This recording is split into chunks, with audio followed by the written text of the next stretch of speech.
Chapter 20. Sati's Marriage Festival. Narada, the celestial sage, respectfully approached Brahma and spoke with eager anticipation. "O Brahma, revered lord, the beloved devotee of the mighty Shiva, you have recounted the most wondrous sin-quelling tale of the moon-crested Shiva. I am enthralled, but a longing stirs within me. What happened next? Please continue the story of Shiva and Sati, the tale that purges all sins and awakens the heart to devotion." With a serene smile, Brahma replied, "O Narada, listen with a heart open to grace. After Shiva, compassionate and merciful, chose to spare me from destruction, a profound sense of peace settled over all beings. Fear dissolved, and joy blossomed in their hearts. In reverence they gathered, shoulders bowed and hands folded, their voices united in praise, calling out triumphant chants that filled the heavens. I too stood amidst them, my spirit brimming with devotion as I sang auspicious hymns to honour the great Lord." Delighting in Brahma's reverence, Shiva addressed him with a voice that resonated like a gentle thundercloud, filling all with a sense of both awe and comfort. "Brahma," he spoke, "my anger has faded, and I grant you freedom from fear. Place your hand upon your head and carry out my wishes without hesitation." Obeying Shiva's command, Brahma touched his head in a gesture of humility and obedience. But to his astonishment he found himself transformed, assuming the form of Nandi, Shiva's loyal bull. Overcome by a wave of shame, Brahma hung his head low, his heart trembling with a blend of reverence and remorse. Around him, Indra and the other gods looked upon him with a mixture of sympathy and astonishment.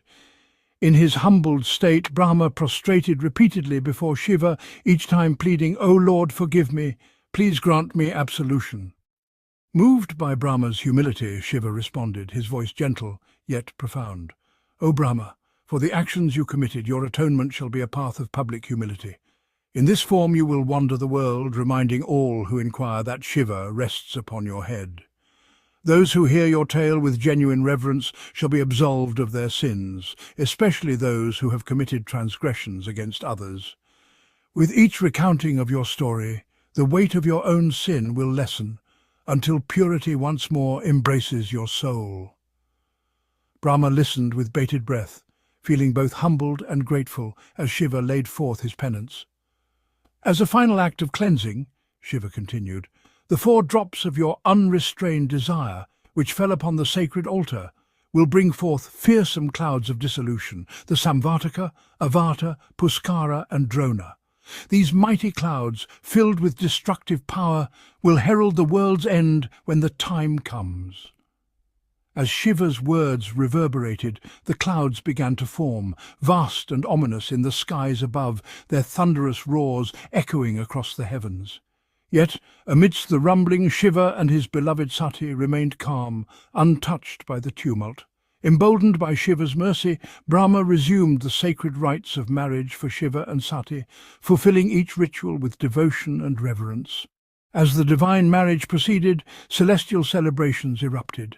From the heavens, flowers rained down like a benediction, their fragrance mingling with the notes of divine music. The wives of the gods danced joyously, while celestial musicians played instruments that filled the air with melodies beyond mortal comprehension. Damsels like Ramba swayed gracefully to the rhythm of divine hymns, their voices blending with the Vedic chants of learned Brahmins, all honouring Shiva and Sati. When the marriage rites were completed, Shiva turned to Brahma, his eyes gleaming with benevolence. "Brahma," he said, "you have served as the priest in this holy union. Ask of me anything and I shall grant it, even if it be a wish difficult to fulfill." Brahma, his heart overflowing with gratitude, humbly replied, "O great Lord, if you are truly pleased, grant me this boon. Let this sacred altar where you and Sati were united become a place of liberation for those burdened by sin. May all who visit here, especially on the auspicious 13th day of the bright half of the month of Kaitra, when the star Uttara Falguni and the day Sunday converge, be freed from sin, blessed with virtue, and relieved of their sufferings." Shiva smiled, moved by Brahma's selfless wish. "So be it," he declared. "For the benefit of all, I shall remain here with Sati, my divine consort, and bestow my grace upon all who seek purification." As Shiva spoke, a partial image of his divine form appeared at the altar, eternally imbuing it with his presence. Then, with profound reverence, Shiva took leave of Daksa and prepared to return to his abode in the majestic Himalayas, where he would dwell with Sati, the beloved daughter of Daksa. Daksa, humbled by the magnificence of the event, bowed deeply, offering his own hymns of praise. Vishnu, the gods, and Shiva's Ganas, Shiva's loyal attendants, joined in a chorus of adulation, their hearts brimming with devotion. With Daksa's blessings, Shiva seated Sati upon the noble Nandi, his bull, and they set forth toward their Himalayan abode, a sight that filled all who beheld it with rapture. As they journeyed, Sati, with her radiant smile and luminous presence, appeared like a dark rain cloud beside the moon-like figure of Shiva. The gods, sages, and celestial beings followed them with unwavering devotion, singing praises that resounded across the heavens. Finally, when they reached the midpoint of their journey, Shiva, ever compassionate, allowed Daksa and the other gods to return to their realms, bestowing upon them his blessings.